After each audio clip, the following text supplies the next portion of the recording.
안철수 두 거물의 등장으로 야풍이 거세다. 피리리. 문재인 후보가 지난 16일 민주당 대선 후보로 선출됐다. 이번 주 내 행보를 밝히기로 한 안철수 원장이 단독 출마할지 야권 단일화할지 관심이 집중되고 있다. 아, 궁금해. 노무현의 후계자 문재인, 박정희의 딸 박근혜, 새로운 신화 안철수, 세 명의 대선 주자를 궤도난마하기 위해 모셨다.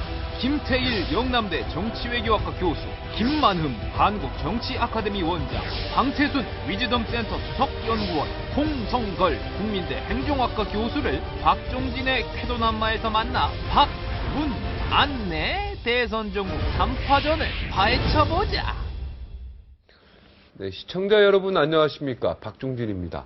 향후 5년이 이제요, 이 나라 국정을 이제 책임질 대통령을 뽑는 선거 이제 석 달 앞으로 다가왔습니다. 이제 석 달 지나면 이제 계속 뽑은 대통령 가지고 욕하겠죠.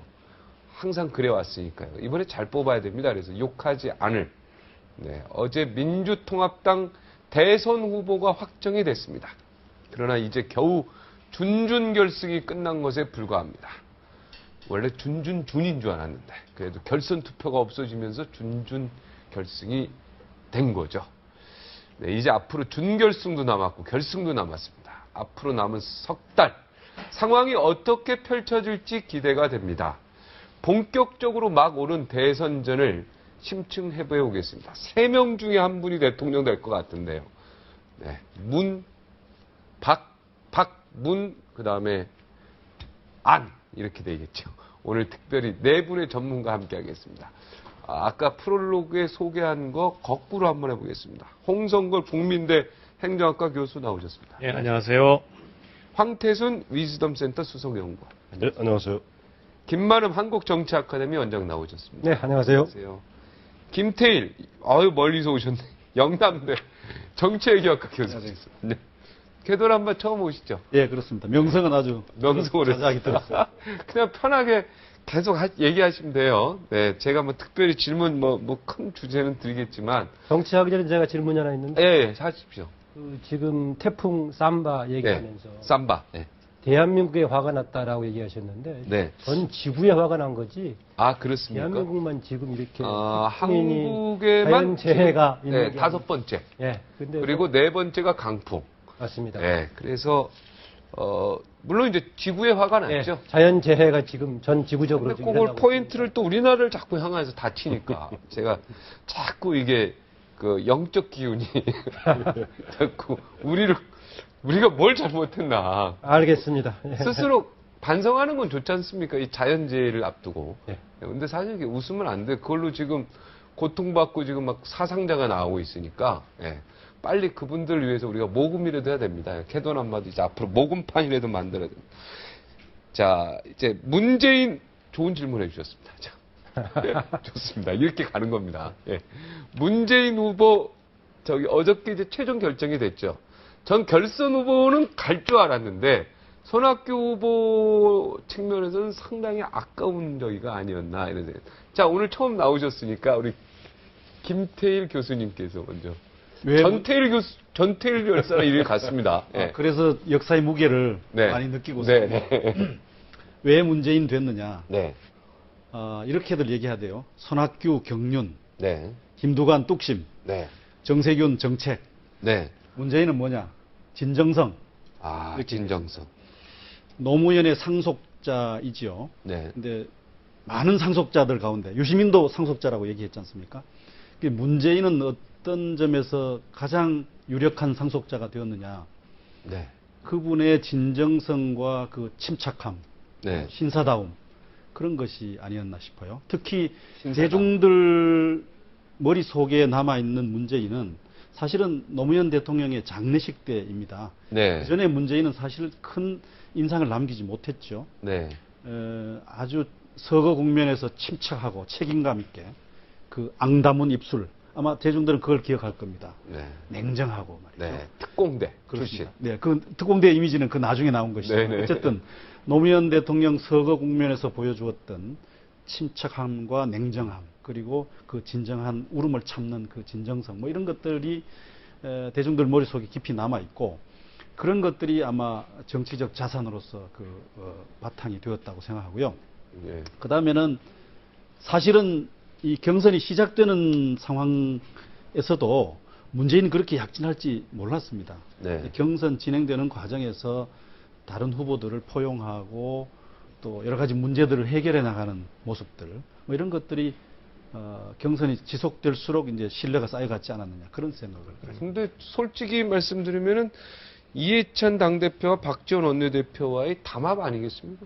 담합으로 시작했죠. 네. 그러니까 이해찬, 박지원, 그다 문재인이 네. 결과적으로 엮여들었습니다. 엮여들었는데 그런 논란들을 말하자면 본인이 헤쳐나가는 역량들을 네. 경선 과정에서 보여준 것 같습니다. 네. 여러 가지 문제 제기들을 적극적으로 수용하지 않았습니까? 뭐 그런 점들이 좋은 자산으로. 네. 그래도 뭐 여축되죠. 담합의 뭔가 꼬리 이런 뭔가 예. 그런 것들이 있죠. 남아 있죠. 관련 부분 제가 좀 말씀드리겠습니다. 먼저 그 2, 3, 4위 했던 손학규 후보를 비롯해서 결선 투표가 없는 게 아쉽다. 네. 라고 얘기할 수도 있겠지만은요. 저는 결선 투표 갔을 경우에 사실은 그쪽만 아쉬운 게 아니라 문재인 후보도 저는 결선 투표 갔으면은 더 나았을 수도 있다라고 생각합니다. 아. 현재 지금 사자구도에서 56% 정도가 아니라 결선 투표 가면은 2명이 붙었을 때는 네. 훨씬 더 큰 비율로 갈 가능성이 있다.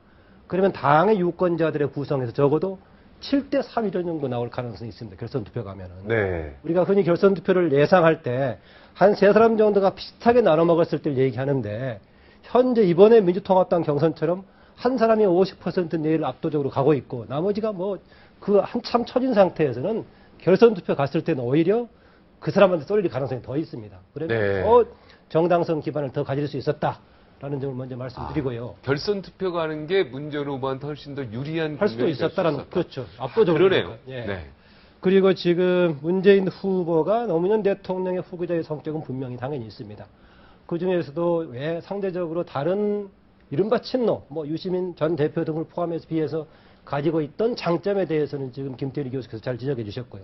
저는 이번 경선 과정을 거치면서 지난번 민주통합당으로 가는 과정에서 부상했던 문재인 후보에 대한 지지도가 이번 경선 과정을 거치면서 그대로 유지가 됐다는 것입니다.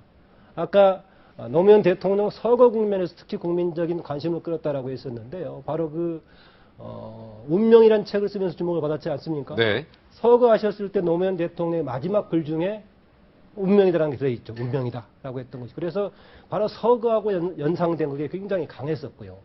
그리고 나서 민주통합당으로 재편되는 과정 속에서 민주당이 여러 가지 논란이 있었습니다. 그 가운데서 대표적으로 성장한 게 바로 이른바 친노 진영이었었고 그 구심점이 되었던 게 또 하나가 이해찬 현 대표와 더불어서 문재인 지금 후보였었죠.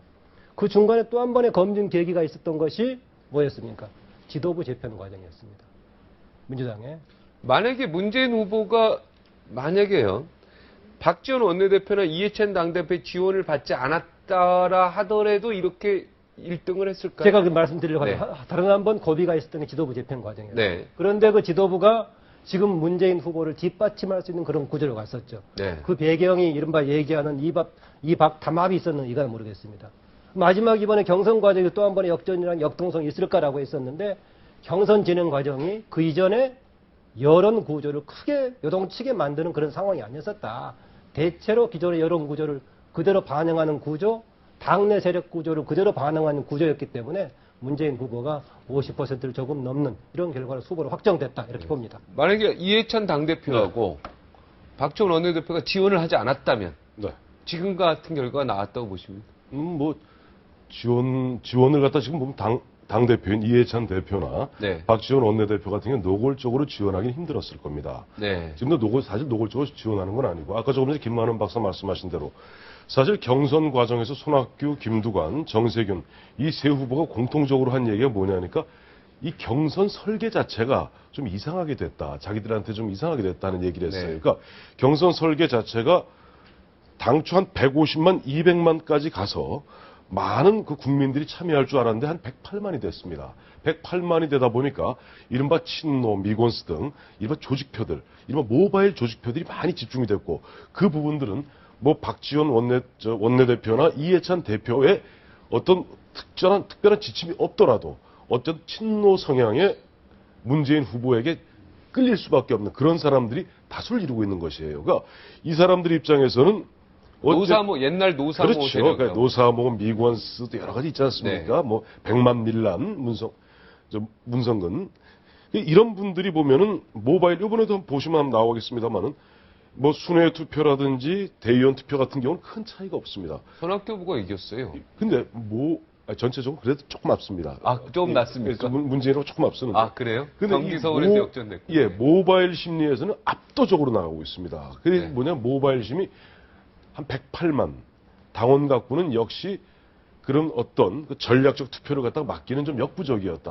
그러니까 당초 원래 설계를 하면서는 200만까지도 봤었는데 오픈 프라이머리이기 때문에 그 200만까지 가지 못하고 한 108만으로 그치면서 결국 사실상의 조직 동원이 가장 막강했던 그 당의 어떤 민주통합당의 중추적 세력인 친노 세력들이 여전히 보면은 뭐 굳이 이해찬 대표나 뭐 박지원 원내대표의 뭐 굳이 뭐 지침이라든지 무슨 얘기가 없더라도 자연스럽게 그쪽 문재인 후보 쪽으로 갈 수밖에 없었다. 김두관 지사의 그 바람이 좀 불 줄 알았는데 언론도 그렇고 평론가도 다 김두관이가 대통령 될 거라고 얘기도 한 사람들도 많고, 그렇죠. 예, 기자들도 바람이 분명히 불 거라고 그게- 했는데 전혀 바람이 없고. 그게 9월 4일 날 말입니다. 9월 4일 날 예. 경남에서 사실은 김두관 후보가 상당히 힘을 좀 발휘할 줄 알았어요. 그런데 2등 302표 차로 문재인 후보에 뒤지는 2등을 하고 말았습니다. 그러다 보니까 얼마 전까지 경남지사를 했던 김두관 후보가 여전히 경남에서도 문재인에게 뒤지다 보니까 9월 6일 날 있었던 광주 전남 경선에서 광주 전남 뭡니까? 민주통합당의 심장입니다. 그 심장에서 호남의 선택은 문재인을 선택할 수밖에 없었고 그 선택은 결국 그제, 그러니까 경기 서울에서 60%가 넘는 압도적 지지로 문재인을 밀어줄 수밖에 없는 그런 대세를 형성하게 됐던 거죠. 네. 우리 교수님은 네. 어떻게 보셨습니까? 글쎄 뭐 우리가 결과를 이제 알고 결과를 놓고 이제 원인을 이렇게 설명을 하는 거니까 우리가 여러 가지 이제 그 다양한 해석이 가능한데요. 지금 말씀하신 데 대체로 동의합니다. 우선 그 가장 큰 그 처음 시작은 운명이라고 하는 책에서 비롯됐다고 볼 수 있고요. 그것이 이제 그 민주통합당의 그 통합 과정에서 이제 지도부 구성으로 나타났고 또 그 전에 그 언저리에 이제 예능 프로그램에 출연했잖아요. 힐링 캠프를 통해 가지고 그 이전까지는 운명이라고 하는 책에도 불구하고 지지율이 다른 그 민주통합당의 후보들하고 큰 차이가 나질 않았었어요. 그런데 이제 힐링 캠프 출연 예능 프로그램 이후에 이제 10%를 넘기 시작하면서 그 다음부터 쭉 달려왔다. 그리고 이제 4.11 총선에서 좀 위기가 있었죠. 부산 경남 지역에서의 말하면 세몰이를 할 줄 알았는데 그것이 실패를 해서 좀 위기가 있었지만 결국은 이렇게 대개 소위 문재인 대세론이라는 것이 형성될 수밖에 없는 상황이 됐다라고 하는 거고요. 그다음에 아까 좀 말씀하신 그 모바일 문제인데요. 모바일 투표 경선 과정에 대한 원칙은 다 모든 후보들이 합의한 거기 때문에 그것을 이유로 해서 중간에 무슨 경선에 이 문제가 있다라고 하는 것은 조금 다른 후보들이 조금 어떻게 보면 조금은 좀 치사한 행동으로 비쳤을 가능성이 굉장히 많다. 일반 유권자들한테요. 그리고 108만이라고 말씀하셨는데 108만은 일반 유권자에다가 일반 국민들하고 또 그 대의원이나 이런 당원을 전부 합친 숫자고요. 실제로 일반 유권자들 중에서 등록한 유권자는 한 2만 정도였습니다. 네. 그런데 이걸 전체 108만 중에 투표율이 50% 내외니까 사실상 50만 명 내외로 지금 이게 결정이 된 거거든요. 50만 명 좀 넘는. 이런 상황에서 아까 말씀하신 그런 조직표가 있는 친노 세력이 조직적으로 지원할 수밖에 없는 후보가 먼저 문재인 후보였다는 것. 이런 것들이 한마디로 말씀드려서 이렇게 2차 경선까지 가지 못하는 그리고 1차 경선에서 바로 이 결론이 나는 그런 상황이 됐고요. 그리고 아까 김만원 원장께서 2차 경선 갔어도 더 좋았을 것이다. 문재인 후보한테 좋았을 것이다. 저는 거기에 대해서는 조금 변을 달리합니다. 네. 만약에 2차 경선 갔다면은요. 그런 문재인 대세론이나 이런 거에 대해서 상당한 견제가 내부에 있었다는 소리고요. 그리고 일반 유권자들도 문재인 이외에 다른 후보를 선택할 가능성이 있었다는 얘기거든요. 물론 아마 이기긴 이겼을 겁니다. 그래서 그렇다면 지금 안철수 후보와의 단일화 논쟁 과정에서 결코 문재인 후보가 유리할 수가 없다. 오히려 1차 경선에서 이렇게 결정이 난 것이 단일화 경쟁에서는 훨씬 더 유리한 지금 위치를 차지하고 있다. 그래서 민주당 전체로 볼 때는 이 경선을 시작할 때부터 안철수 원장과의 단일화를 염두에 둘 수밖에 없었기 때문에 많은 유권자들이 아까 김두관 후보가 왜 안 떴느냐 말씀을 하셨고 우리 경남 지방에서도 이렇게 할 수 있었는데 안 됐다는 것은 왜 그랬느냐. 제가 보기에는 항상 유권자들이 선택을 할 때 민주당 지지자들이 선택을 할 때 안철수 원장과의 이 결선을 지금 그러니까 단일화를 염두에 두고 이번에 투표하지 않았겠는가 하는 것이 가장 큰 원인이다. 거기까지 계산을 다 하고. 야, 자 그러면 담합을 지금 손학규 후보 같은 경우요. 계속 경선 과정에서 여기는 지금 짜고 치는 모습이다. 계속 비판하지 않았습니까? 이거는 불공정 게임이다. 계속 모바일에 대해서 문제 계속 제기했는데 사실은 이해찬 당대표 되는 거, 그다음에 박지원 원내대표 처음에 된 거, 그다음에 문재인 후보가 지금 된 거, 맨 처음에 세 분이서 만난 이야기대로 다 됐습니다, 지금. 그죠? 그러면 담합이라고 이 표현이 좀 잘못됐는지 잘 됐는지 몰라도 하여튼 세 분이 약속한 대로 약속을 안 했더라도 문재인 후보가 됐겠습니까? 아마 가능성이 높았겠죠. 그러나 그래도 됐다 이 말이죠. 이렇게 보셔야 됩니다. 지금 네 분은 다 그러지 않아도 문재인 후보가 무조건 됐다는 거죠. 왜냐하면 민주통합당이 이게 OX가 있어야지 이게 대답이 되는데. 예. 이득하시죠, 보면 네. OX를. 근데 민주통합당이 이제 보면 올 연초에 지난 연말 연초에 이제 민주통합당이 생기는 과정을 보시면 네. 손학규 대표가 있던 구민주당이 질이 멸렬하는 가운데 새로운 어떤 변화가 필요하다는 그런 흐름 속에서 시민사회단체와 과거의 친노 세력을 중심으로 한 세력이 혁신과 통합입니다. 혁신과 통합과 구민주당이 결합해서 만든 게 민주통합당이에요. 그 과정에서 어쨌든 간에 과거 친노를 중심으로 한 혁신과 통합 세력들이 상당히 다수로 들어오고 어쨌든 처음에 한명숙 대표 체제를 만들어낼 때 네. 거기서 친노들 중심으로 해서 혁신과 통합이 당의 주도권을 잡게 됩니다. 그러다 보니까 4.11 총선에서도 어쨌든 많은 후보자들이 그쪽에서 나올 수밖에 없었고 대세를 갖다가 그쪽에서 잡을 수밖에 없었기 때문에 아까 말씀하신 대로 단합이냐 담합이냐 이건 나중에 어떻게 보면 약간의 좀 그런 서로 간의 감정적 그렇죠. 손학규 후보가 계속 얘기했는데 근데 뭐 손학규 후보가 짜고 치는 고스톱이다 계속 얘기했죠. 그러니까 손학규 후보로서는 좀 가슴 아픈 얘기인 게 사실 자기가 보면 와갖고 본인이 당 대표 시절에 자기가 문을 열었거든요. 문을 열고 혁신과 통합의 세력이 들어왔는데 결국 자기가 거기서 보면 결과적으로 팽당하다 보니까 그런 좀 아쉬움은 남았겠습니다만은 아까 우리 앵커께서 말씀하신 대로 뭐 그런 것이 뒤에서 누가 도와주고 담합이 있었던 없었던 간에 담합이 정치적 담합이 있었는지 없었는지 잘 모르겠어요. 근데 그것과 상관없이 흐름 전체로 봐서는 또 당의 세력의 구성 분포로 봐서는 문재인 후보가 이기긴 이기지 않았겠는가. 문재인 후보를 지지하고 있는 그 친노 세력의 조직화된 힘. 네. 이제 모바일이 가장 중요한 세력이었죠. 그 조직화된 힘과 문재인이 가지고 있던 그런 인물에 대한 평가 이것이 중요하게 작용을 했어요. 네. 다른 여타의 요소들은 이번 경선 과정에서 아무런 쟁점도 형성되지 않았고 의미 있는 어떤 선거에 화두가 되지 못했단 말이죠. 정책 이야기도 아예 없었죠. 그렇습니다. 정책이. 왜냐하면 그 네 명의 후보가 다른 점이 없었단 말이에요. 손학규 후보가 저녁 있는 삶하고 약간의 레토릭과 포장을 그럴듯하게 하긴 했지만 다른 여타 후보도 비슷한 공약이었어요. 김두관 후보의 말하자면 그 약진이 뜻한 대로 되지 않았던 것도 바로 그런 겁니다. 김두관 후보의 걸었던 초기의 기대는 뭔가 다른 삶의 이력에 걸맞는 자신의 행보일 거라고 생각했는데 이 양반이 제시한 것도 여타 다른 세 사람하고 다를 바가 없었습니다. 정말로 논에서 거머리에 물려가면서 농사지었던 그 면모를 자기의 정치적 상으로 만들지 못했던 것이죠. 그런 네. 점에서 보면 이번 경선 과정이 어떤 의미 있는 쟁점을 만들지 못했기 때문에 문재인의 어떤 인물 요소와 조직의 힘이 강하게 작용했지 않았냐 네. 해석할 수 있겠습니다. 아까 네. 계속 담합이 없었다면 어떻게 됐겠느냐라고 네. 하셨는데 저는 이 부분도 또 염두에 둬야 된다. 뭐냐면은 특히 손학규 후보를 중심으로 친노 패권 네. 비판을 했었는데 그 체제를 만든 게 누구냐? 손학규 대표일 때였습니다. 민주통합당으로 통합되는 과정에서 그런 문제를 굉장히 강하게 제기했습니다. 그랬을 때 손학규 대표는 당시 뭐라고 했었느냐? 반통합주의자라고 공격을 했습니다. 그래가지고 민주통합당이 당시 탄생을 했었었죠. 네. 세 번 다 그런 과정을 거치면서 논란이 있었습니다. 아까 이박 담합 논란도 있었지만, 그리고 마지막 경선 과정에서 이제 뭐 공정성 논란이 이렇게 있었는데 그런 부분입니다. 그리고 아까 김두관 후보 관련해서 상당히 새로운 역동성을 만들어내지 않겠느냐.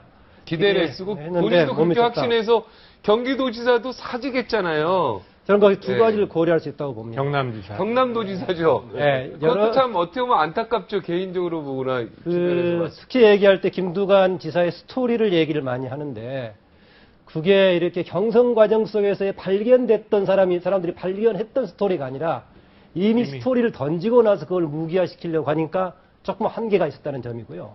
그리고 경선의 설계 자체가 과정 속에서 무슨 역동성을 보여주고 이럴 계기를 갖지 못했다. 모바일 투표는 사실상 후보의 이른바 선전 광고지도 보지 않고 본인이 적극적으로 후보에 대해서 알고 있어야 판단할 수 있는 당의 홈페이지를 들어가든 아니면은 인터넷을 들어가든가 해야 됩니다. 그렇지 않고 그냥 투표를 합니다.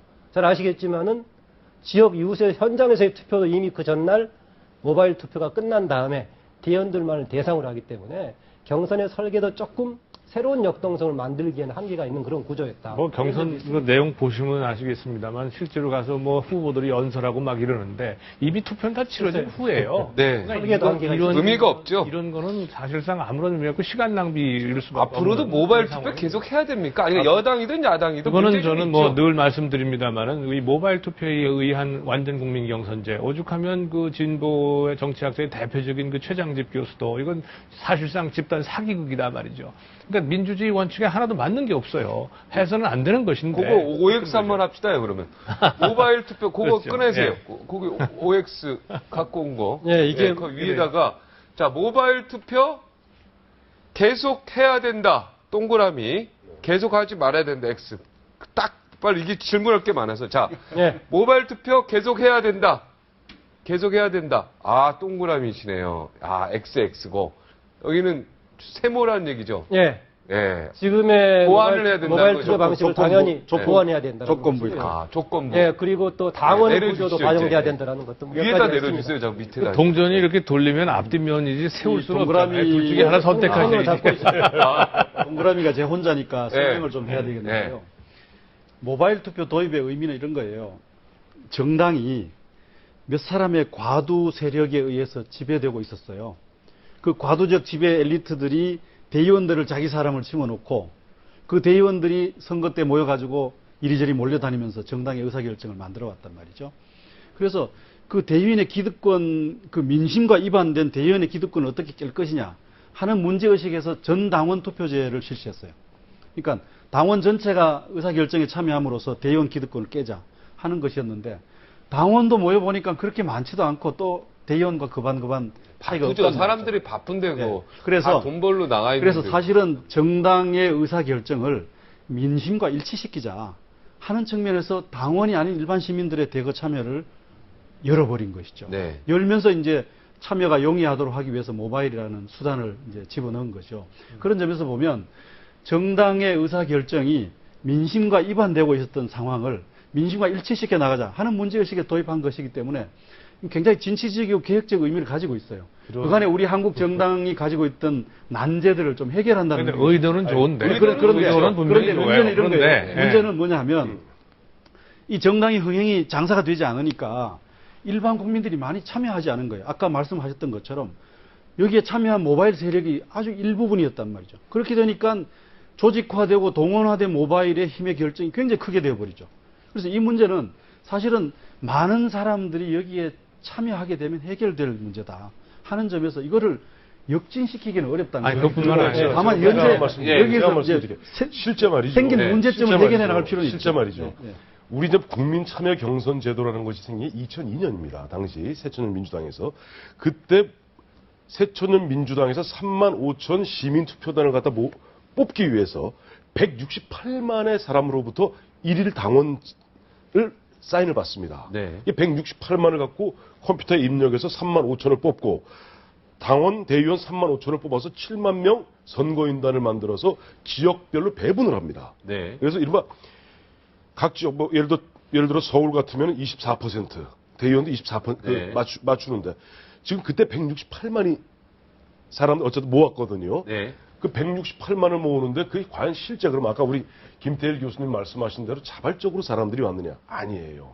현실은 그렇지 않습니다. 또 지난 2007년 당시 대통합 민주신당 때도 한 140만 정도가 모여서 마구 투표를 모바일을 시작했습니다. 네. 그때 과연 그렇다면은 그때 정동영 후보가 손학규 후보를 갖다 뒤집었던 것이 충북에서입니다. 네. 충북에서만 25만 표가 나왔어요. 네.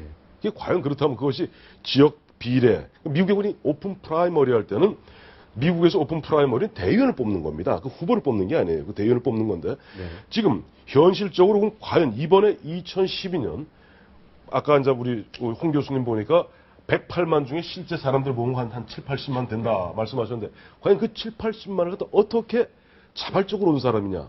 현실은 그렇지 않습니다. 결국 아까 우리 김 교수님 말씀하셨던 어떤 몇몇 사람들이 몇몇 당의 어떤 실세들이 모아오고 뭐가 모아오는 결국 그것이 보면 과거 이런 용지로 168만을 받아왔던 것을 이번에는 그런 식으로 보니까 받다 보니까 한 80만을 받게 된 겁니다. 여전히 아까 김 교수님이 결국 몇몇 대의원들과 몇몇 당의 그 실세들이 당을 갖다가 좌지우지하면서 당심과 민심이 그 왜곡되는 그런 부분들을 바로잡기 위해서 만든 모바일 투표라는 것이 결국 이번에 결과적으로 드러나지 않았습니까? 결국 보면 당심과 민심이 물론 불일치해요. 철저하게 불일치합니다. 그럼 불일치하는데 그렇다면 당에서 이른바 비문세주자가 제기하는 우리가 그러면 30년, 40년 동안 당비 내면서 했던 우리들의 역할은 뭐며 우리의 목소리는 뭐냐.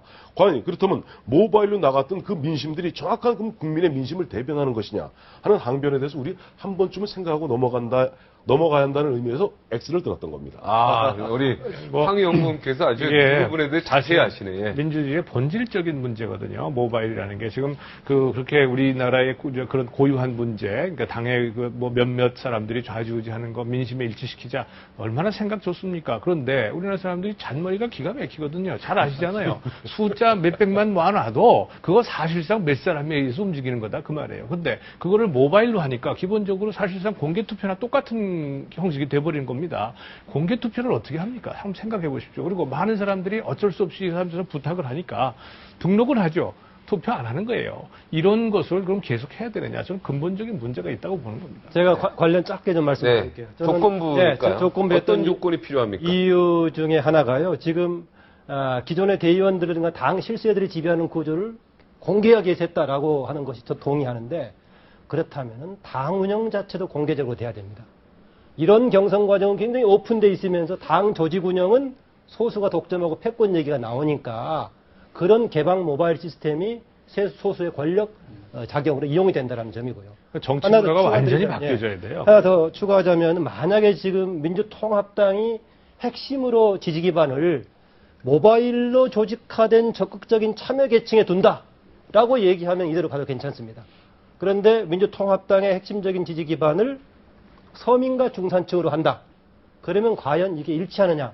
이 문제는 한번 생각해 볼 필요가 있다. 그리고 60대 이상 또 노인분들 그렇습니다. 그러니까요. 이런 분들을 모바일 할 줄도 모르고 뭐 인터넷 들어가서 뭘 주민등록부 쳐서 일단 신청하고 받아서 모바일 저도 이게 해보니까 그러던데. 모집을 했는데 어떤 지역은 조금밖에 안 나오고 어떤 데는 많이 그렇죠. 나왔어요. 그럼 이게 진짜 민심입니까? 이게 아니거든요. 만약 민주통합당이 이게 뭐 굉장히 많은 모바일로 조직화된 적극적인 참여 계층을 중심으로 한 정당이다라고 간다면 상관이 없죠. 네. 그렇지 않고 중산층과 서민으로 간다라고 했을 경우에는 조금 다른 부분을 더 고려를 해야 미국에 아예 오픈 프라이머리를 그대로 도입을 해버리든가 아예. 그러면 당 조직도 그렇게 개방이 돼야 됩니다. 프라이머리를 그대로 도입하려면 우리나라가 지방 분권화가 돼서 각 주가 있어야 됩니다. 완전히 근데 달라지죠. 우리는 그 전혀 지금도 지방 분권 분권은 아니지만 지방자치 시대 아닙니까? 지방자치지 그 미국하고 좀 분권 아니 좀 다릅니까? 자 이제 문재인 후보에 대해서 좀 이야기를 해볼게요. 자 이것도 OX 한번 하고 그다음에 문재인 후보의 강점 약점에 대해서 말씀을. 문재인 이거 후보는 많이 맞히는 사람은 상 주는 거예요. 예, 이해찬 당대표, 박지원 원내대표의 그림자 꼭두각시다. OX 한번 해주시죠. XX. 아 전부 X입니다.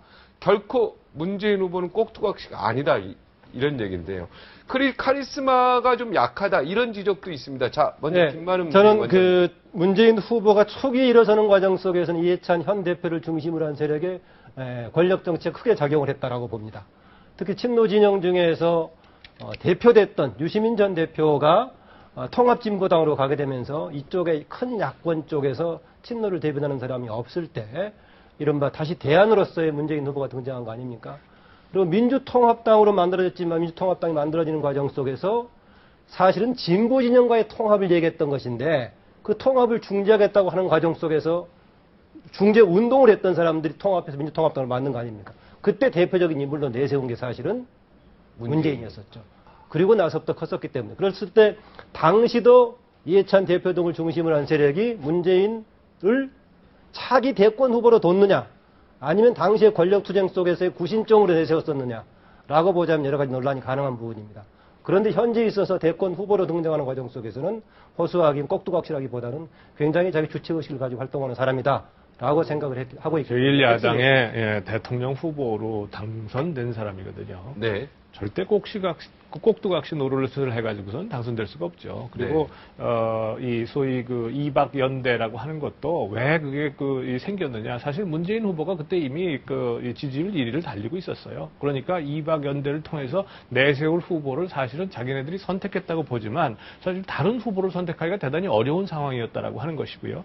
그 다음에 오늘 문재인 후보가 현충원을 방문했지 않습니까? 그래서 이 일반 병사의 무덤도 가서 참배를 했지만 대통령 중에는 김대중 전 대통령 묘소만 참배를 했다는 겁니다. 네. 이런 결정은 대단히 중요한 결정이거든요. 이게 만약에 지도부에서 어떤 인풋이 들어갔더라면 제가 보기에는 당연히 야당이라 하더라도 통합 이미지를 강조했었어야 될 겁니다. 이거는 사실은 앞으로 내부에서도 그렇고 외부에서도 상당한 이 비판의 소지가 있습니다. 그렇다면 역대 대통령 중에서 김대중 대통령만 이 참배를 하고 나머지는 참배를 하지 않았다. 물론 그렇게 한 이유 중에 하나는 아무래도 박근혜 후보가 전 여러 대통령 좌우를 아우르는 이승만 대통령을 비롯해서 전부 다 참배를 했기 때문에 그것과는 차별화하겠다라고 하는 의도였을지는 모르겠습니다만은 그러나 네. 그 행위가 보여주는 상징성은 뭐냐? 문재인 후보는 민주화 세력만을 대표해서 나가겠다라고 하는 거예요.